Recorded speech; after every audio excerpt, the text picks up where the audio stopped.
First lifestyle factor is hypertension. Hypertension is basically just a continuous high blood pressure. So your blood pressure will increase with exercise. However, if you suffer with hypertension, then you have a continuous high blood pressure. Hypertension adds to the workload of the heart, so it increases the risk of cardiovascular diseases and stuff like that. There's a norm table which states sort of what's normal values and what's not. So 90 to 120 at systolic value when your heart contracts is seen as like an ideal pressure, and 60 to 80 on the diastolic value, which is when your heart relaxes, is also seen as ideal.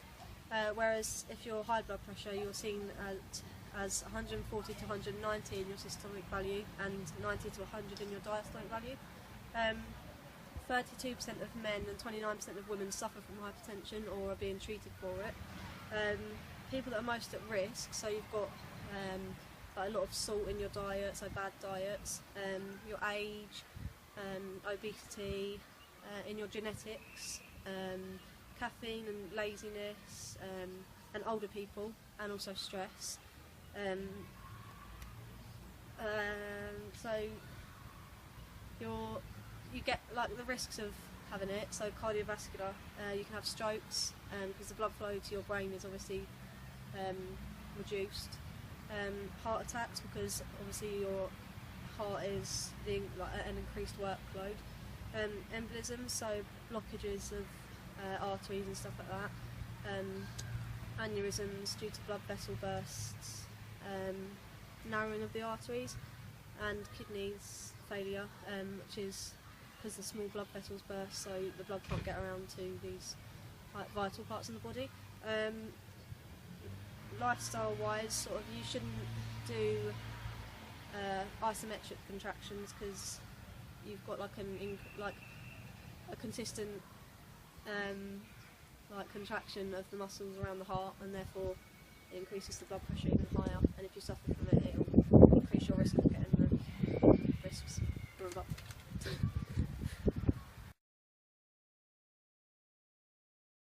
Lifestyle factor.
Another lifestyle factor is smoking.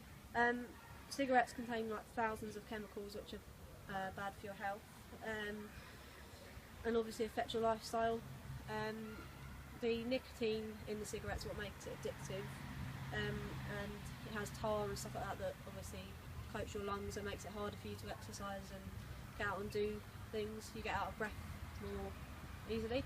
2 out of 3 people start smoking before the age of 18, and 200,000 people between the age of 11 and 15 have smoked or tried it or do smoke. There's causes for it, so peer pressure can be a big one, so you do it because all your friends do it, and you're looked down on if you don't. Addiction, people say that it's addictive, so they find it hard to quit. Curiosity, so they want to know what it's like, but if they see other people do it or whatever. Yeah, and just the social side of it, so people say it's a lot more easy to socialise when you've got like a common interest. However, it has obviously huge side effects, so you can get cancers like lung, mouth, stuff like that. It has a big effect on your appearance, like quite a negative one, so you might get like yellower teeth, yellow fingers, stuff like that. It increases your blood pressure, which then obviously can lead to diseases like hypertension, heart diseases, stuff like that. Reduces your fertility, and obviously the effect on others. So 3,000 to 5,000 people, like deaths are caused by passive smoking. So therefore you're affecting others by choosing to smoke. Yeah, the effect on your lifestyle, obviously you find it harder to exercise, you get out of breath easily, find that you have a lack of energy, and it narrows like arteries and stuff, so the blood flow, and makes it harder to do. The last lifestyle factor is coronary heart disease. It's basically caused by a build-up of like fatty deposits in the arteries surrounding the heart, so therefore your heart has to work harder to provide oxygen and like blood around the body and stuff. It can be caused by a number of things, but diet is quite a big factor. So if you consume a lot of saturated fats or you have a high cholesterol, this increases your risk of having or suffering from CHD. A lack of exercise. So a lot of people will say that they can't exercise enough because of their jobs or because they have a busy lifestyle and they just don't have the time, and costs and stuff. So therefore, people like that may be more vulnerable to suffer from CHD.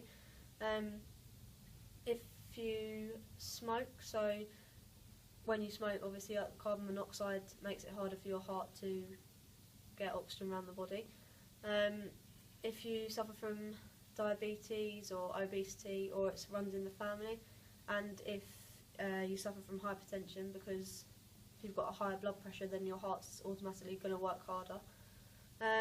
Statistics, so CHD is known as like the biggest killer in the UK. 1 in 6 men suffer from it or die from it, and 1 in 9 women. Nearly 2.3 million people are living with it in the UK. Basically, it will narrow and restrict your blood flow to the heart. So there are a lot of preventions that will decrease your risk of suffering from it. So just improving your diet. So having a balanced diet will help. So not just eating fatty foods. Also balancing it out with things like dairy products or fish and stuff like that, because therefore you're having enough of the healthier stuff, and fruit and veg obviously. But a lot of people say it's quite expensive or harder to eat healthily, therefore they find it easier to eat bad stuff, and then this increases their risk of suffering from heart disease and stuff like that. And if you suffer from CHD, then you're more vulnerable to suffering from heart attacks or strokes and other heart diseases like that.